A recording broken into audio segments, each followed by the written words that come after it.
Ladies and gentlemen, good day to you. The Queen's 40th birthday speech.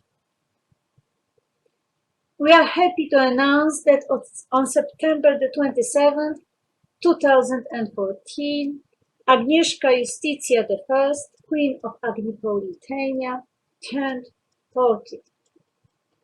That is a major part of life, covered with commitment and passion. Today, we would like to share some of our life paradigm-breaking achievements, by which we mean the received wisdom that has changed our deep-seated convictions in a way that sets us on a novel journey without changing us. We still uphold our ideals. However, in our practice of life, we have added some qualifications and moved it all into the realm of our governance, our most beloved one and the only Queendom of Agnipolitania, with the royal city capital in Agnipolis. By no means have we become lone wolfly, quite diverse. We are as sociable as ever, with the qualification of being reserved, which in turn should not be understood as silence. A lot can be left unsaid, in many words said. We are indeed suffering, but we are a spirit of life. So we live, we love, we are passionate. Sometimes the burdens we carry overwhelm us, and then we dream of a restful sleep that has been made possible for us by hostile, offensive noises from the mob, set on their furious attacks like a pack of rabid dogs, triggered to bite, to howl, to jump, and make us fall to hit our head against the ground.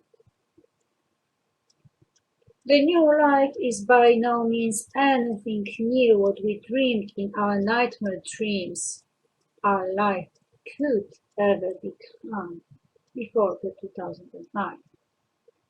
Still, we are here to cover more than the thin and miserable years of intensive course in content and hatred delivered on daily basis.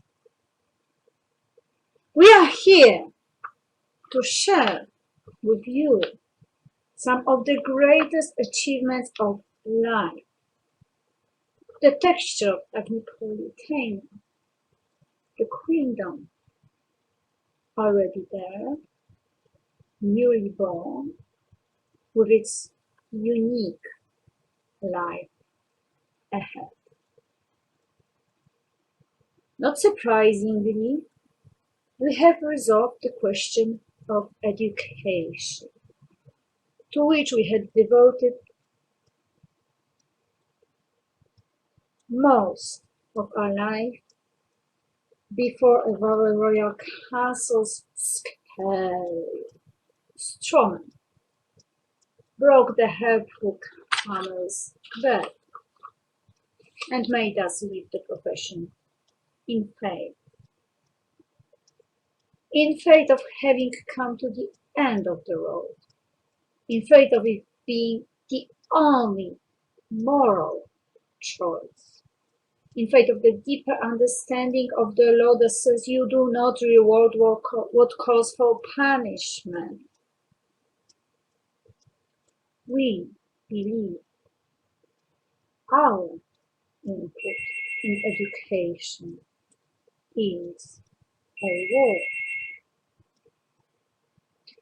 We have left the profession in honor and disgrace, in honor by our standards, in disgrace by our discreditors. Who are they? Ask them. We have left never to return again, or at least not in that culture, not for the people, not with the problems they create, not in the underappreciation they gave, and the depreciation they ended, but missed. We, the target, stand strong and stable behind the shield of integrity.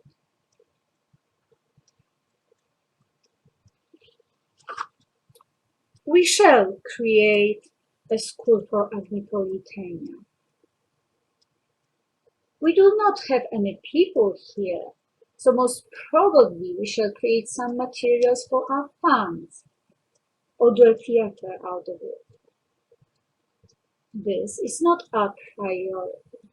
However,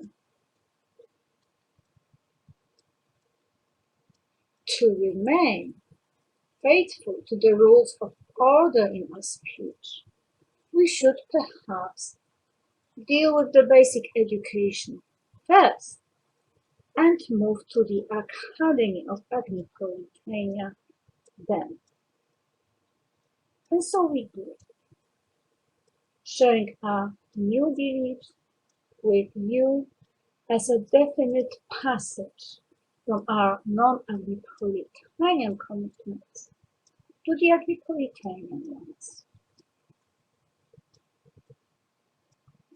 To start with, we do not believe in obligatory education for all. We believe an opportunity to receive education, to participate in the process, is a great privilege. It should belong only to the deserving, not on the basis of material riches, nor on the basis of the brain power, on the basis of the ability to appreciate and commitment. In other words, you do not want to learn. We do not want you here. No matter how bright others believe you to be, or how dumb. You do your learning duty, or you do your work. We believe children can work if they do not learn. We do not cherish indolence. We do not believe anyone has the right to abuse children any more than they have the right to abuse adults. But we do believe that when Jane goes to school, Jerry can go to the car garage and wash cars or clean shoes. We believe Jerry should be paid for his work, and Jane should not pay for her education. We are aware that abusive parents could use that to discourage their children from learning and send them to work instead. Yet, this is the Queendom of Agnipolitania, and there are no abusive parents here.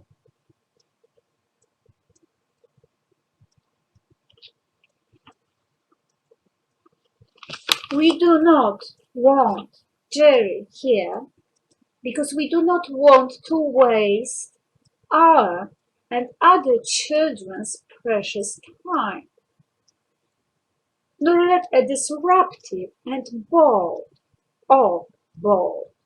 pupil ruin or impair our nervous system working marvelously otherwise.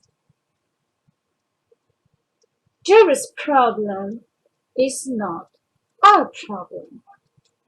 Why should we add to his and our problems by creating a fiction of Jerry attending classes at school when it is only his body that is there in its right place, or not even as much as that?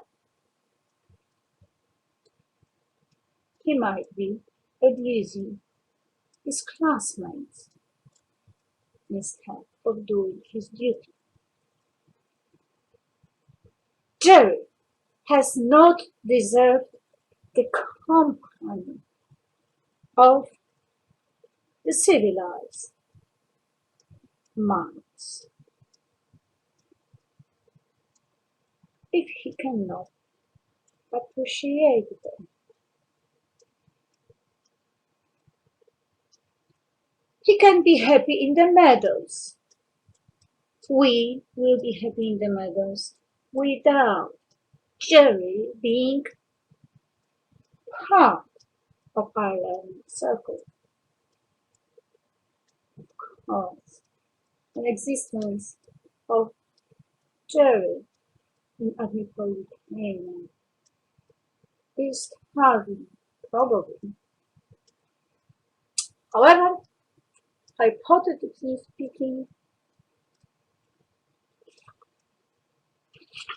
Agripolitanians focus their education on developing analytical skills and other skills that have to do with logic, including the ability to undermine logic but by creating a possible universe of a different logic. We are famous for saying, perhaps too often, and thus to some non-Agripolitanians' irritation, think analytically, unlike the non-Agripolitanian school answering the needs of the ever-faster markets. We do not concentrate on procedural thinking or mind operation, but on the analytical one. What it translates into in our daily life is the pre-action step of an analysis before an automatic action. We are less robotic, less reactive, more reasonable, more rational. That does not mean we are cold and unemotional. Quite the reverse.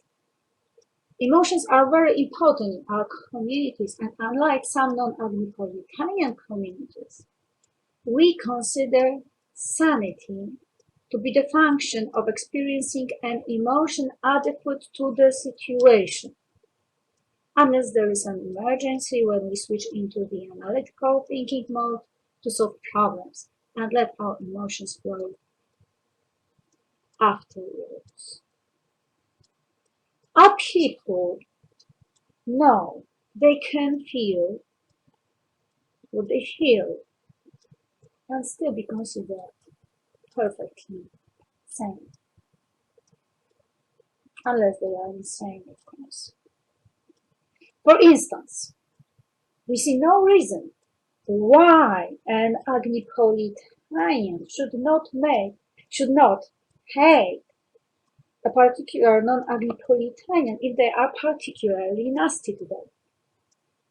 What matters to us is that are Agnipolitanian does not feel they have to kill the object of their hatred or destroy the kingdom of the non-Agnipolitanian unless the non-Agnipolitanian trespasses and sends their hatred into our peaceful queendom or attempts to destroy us. We do not like destruction, violence, war, but we do not cherish the lives of those that purposefully and in full awareness harm ours either. We are pacifists, but we do not consider people who take misfortune with a smile sane. Not in the least.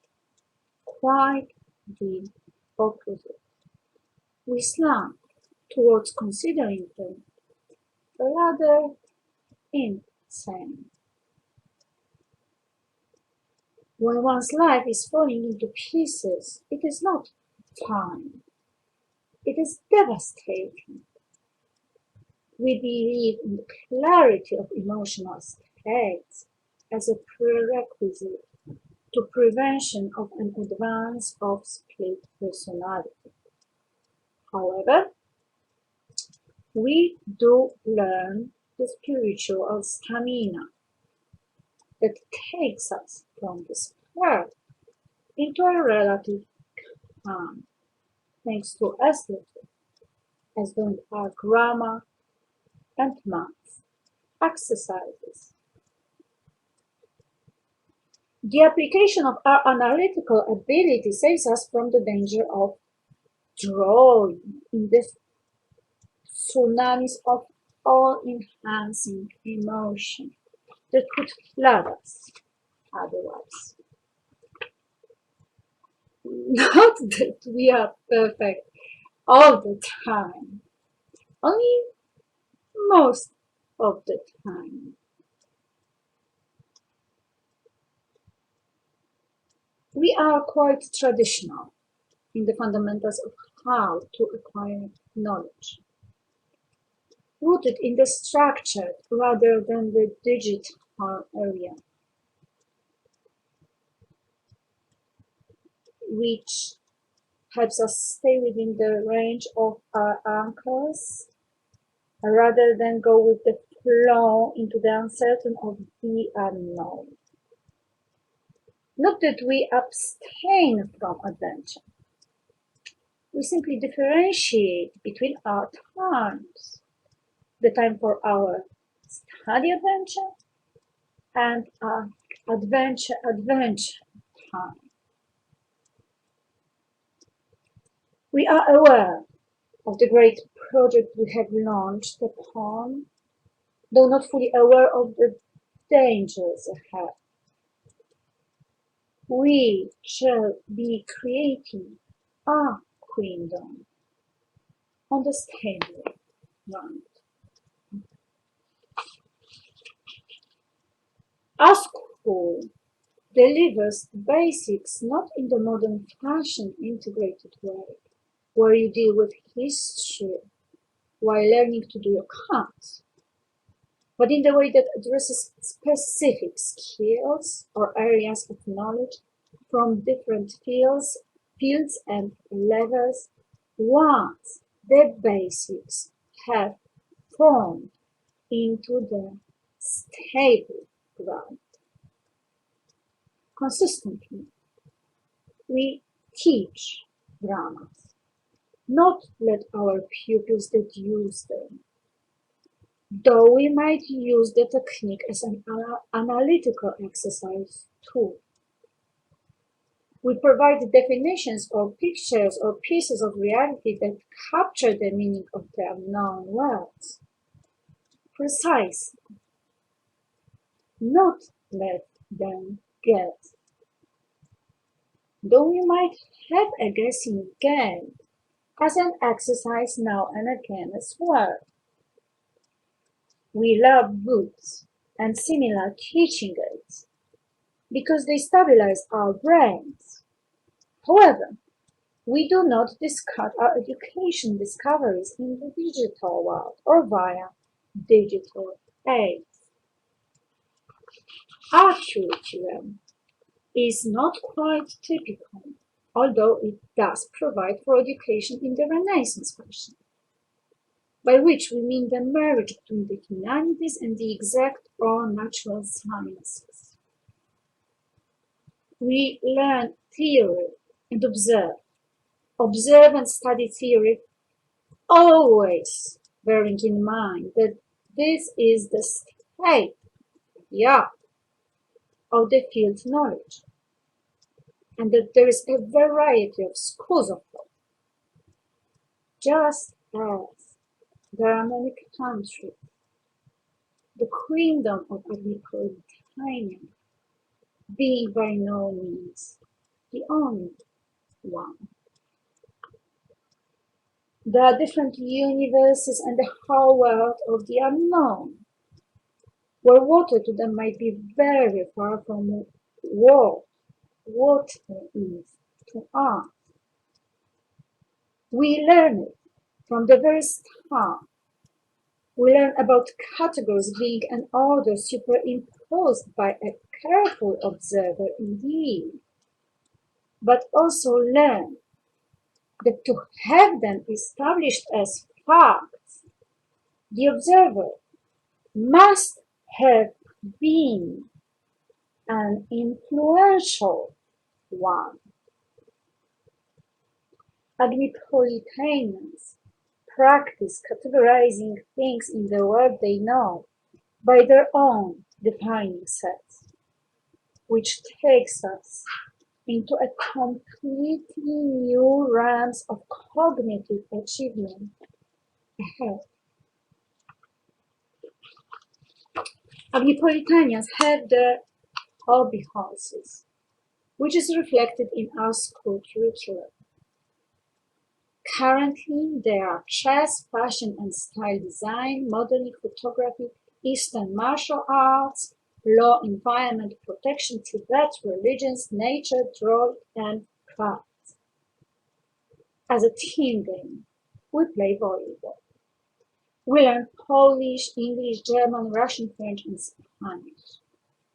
We are adding Italian, Norwegian, Hungarian, plus Chinese and Arabic. Latin has a standing of its own. Tibetan we learn as part of our Tibet classes. Surely our education is organized in a very untypical way, highly individualized, though we all have to pass the basics of each level for the class. There are no undeserved promotions in Agnipolitania, under no circumstances. We know that undeserved promotion results in demoralization. Always. Agnipolitanians do not have segregation issues. We grow up as confident people, aiming at competence and understanding that we make our progress each in their own unique way. We comprehend the complexity of life. We comprehend the complexity of life, that causes all sorts of delays and speed-ups, and we approach such phenomena in the analytical way. We prefer our conscious, studied philosopher taking their time to the quieter, to the quicker than the rate of light, high flyer, depleting the riches we are. We know how to use our momentum and our hearts. We know barriers and blocks as well as problem codes. We have no shame of repeating the grave, and no viciousness on the part of those who do, because they have to, not those that decide they should, and make them do. We do not do grades, we do not wish for ourselves, except for the obligatory ones within the courses we have chosen ourselves. But, as announced, education is not obligatory. You have to prove worth it to get one, and then all will be helping you to do just fine. We do not tolerate ridicule or other forms of invalidation at school. No one will tell you you are unable. They will tell you there is a problem we need to solve. And the problem is this or that. What do you say? Of course, your no basics in math will not make you a qualified spaceship pilot in a month. We are very real. Omnipolitanians write compositions and compose poems. We read at our pace, but we read books, not summaries.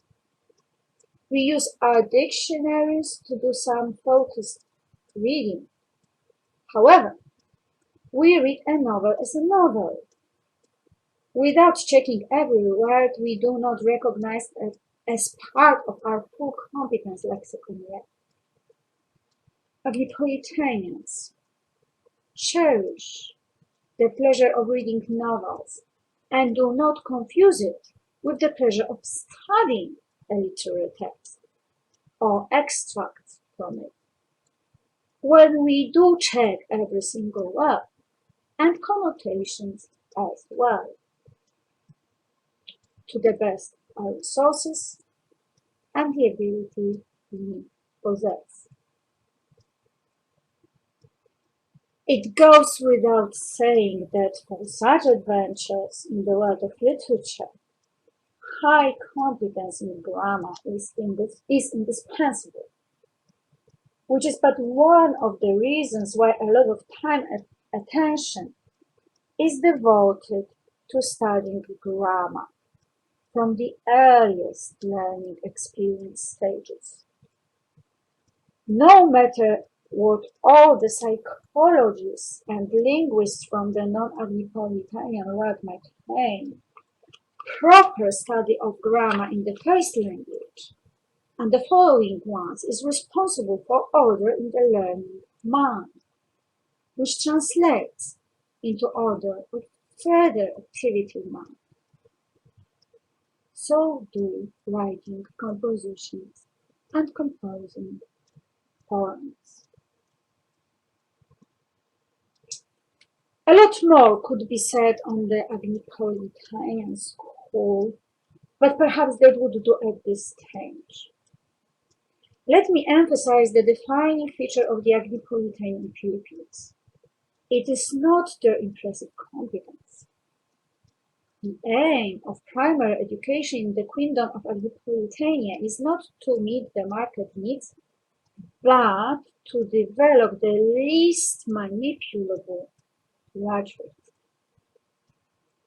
That should not be confused with some Agnipolitanian survival strategies or techniques, having their roots in the riches from the non-Agnipolitanian world.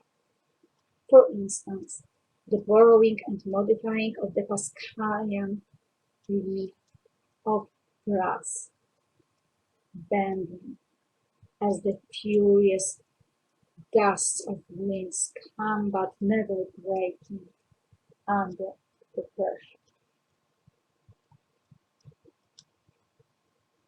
Agnicolitaneans are friends, not only to the elements, but to each other as well.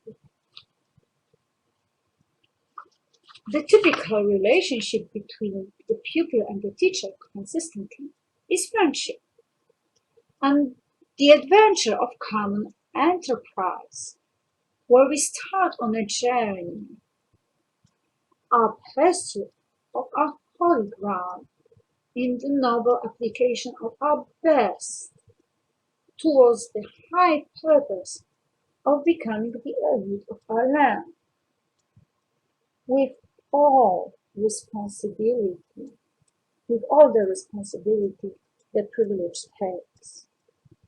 We are aware of the deep undertones of the Frankensteinian monster. We live close to nature we learn, and we learn because such is our nature, because we are capable of that more than the creatures we live with, and that very ability makes us responsible for the ones whose blood is in our brains. No Agripolitanian would ever doubt that the teacher and the pupil belong to the same team, that they work together to reach the common purpose. Not to mention anyone arriving at the idea that they belong to the opposing or conflicting teams or conflicted teams. There is no insanity in Agripolitania, no Gombrowiczian madness here.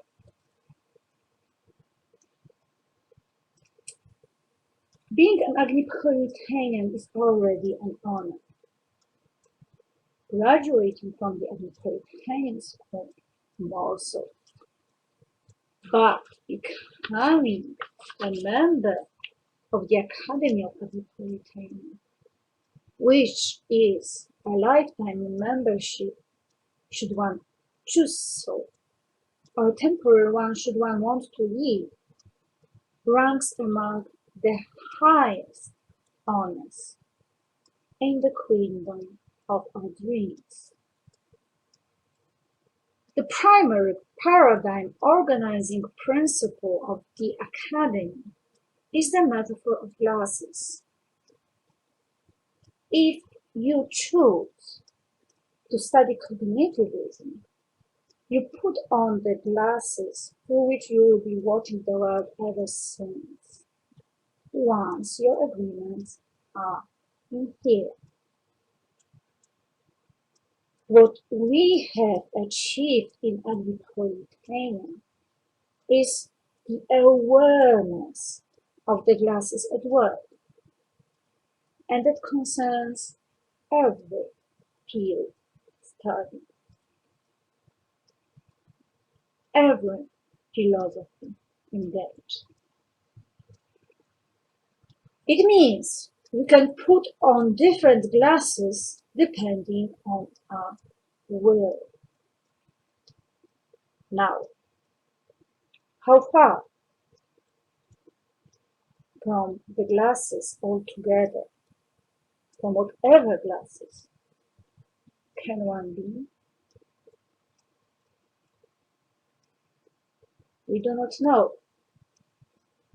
We shall see, or strive to see. The adventure is by no means only a dream. For us, it is a lifetime humanitarian commitment. In the Academy, we have our hobby horses too. In terms of fine arts, we devote our attention in study to painting, sculpture, and architecture with gardens, but crafts as well. And while we go for designing ourselves, we'll probably focus on fashion, yet give interiors their fair share. We adore theatre, still mostly the traditional one. The same concerns the main line in our study of literature. As someone said, the ancient world, well, differed from the modern times in its being an ordered one. We have moved to the stage where we appreciate order, while preparing for living with the far more chaotic non-agniporitan world to come. It must be accented. Our traditionalism does not make us will to stay behind.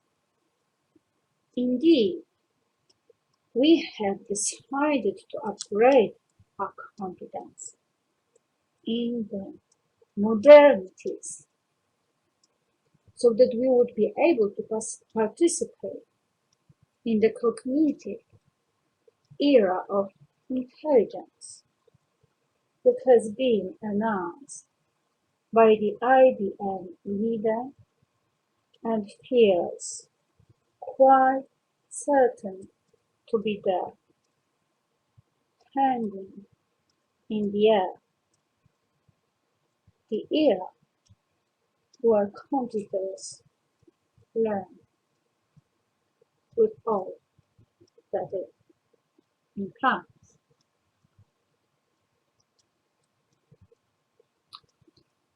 Our academy is a think tank by nature.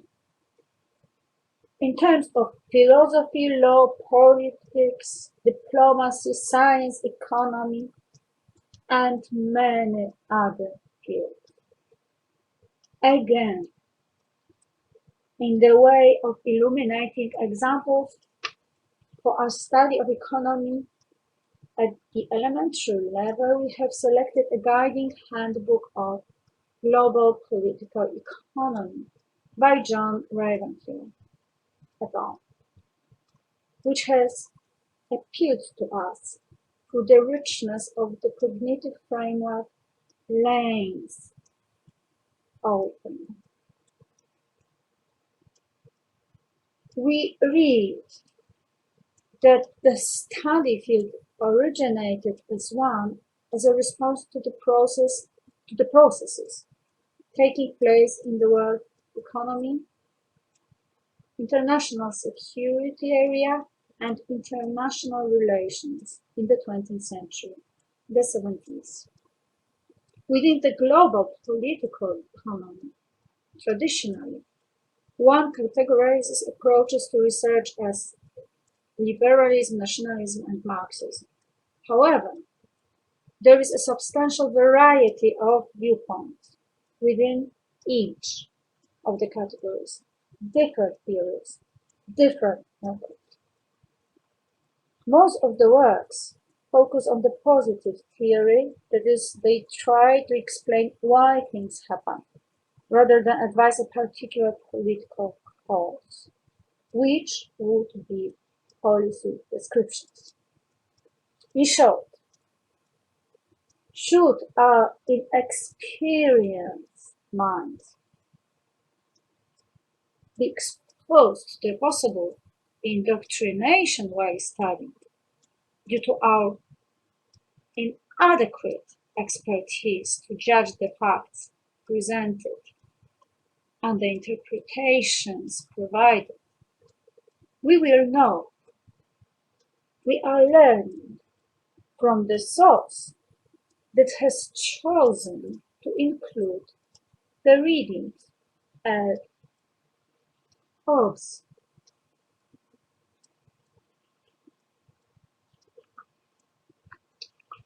which is the essence of the Agnipolitanian spirit as far as study goes. In our approach to literature, we feel quite safe and therefore are able to develop our journey our way. We shall be working in the direction of developing the study method aiming at discovering all sorts of realities captured in the work of fiction or poetic work. We will be looking for conceptual metaphors behind the created world to unlock the codes that manifest on the one hand. However, we shall be studying the codes providing the context for the creation of the works in the first place as well. In other words, Shakespeare was thinking like the man of his epoch, or ahead of his times. But apart from that, he was Shakespeare with his own unique work. That is not supposed to be Freudian. It is supposed to be Agnicola. What is the difference? What is your metaphor for life? The latest one we have arrived at, as far as our life is concerned, is life is a story. We are curious to know the stories people have been creating over ages and spaces, their own unique way. We believe the project will be a breakthrough in creating a new peaceful world through sensitization to the uniqueness we are and have. Our heritage from Romanticism lies in our deep spirituality, our belief in the importance of the individual, our trust in the truth behind communicating mystics, though to no exclusion of other knowledge sources and with the due diligence of an inquiring mind, scientific skepticism and humility while arriving at the meaning of the message thus transmitted. Our aesthetics, our thinking beyond the limits drawn by our authorities, and our life close to nature, in harmony with it, no matter the elements raging, dancing, daring, taking a healing nap, peacefully asleep, or just letting us know they are there, with a gentle breeze, delicate raindrops, or snowflakes, and all the warmth, the cool, the physics of our human existence gives. Of course, we have a sense of humor, a different one. Ladies and gentlemen, thank you so much for your attention. It's been over 40 minutes, so I'm truly grateful. I hope you can profit from what we are doing here. We'll be back with our new discoveries. Thank you. Agnieszka Justycja Rojek, Queen of Agnicola.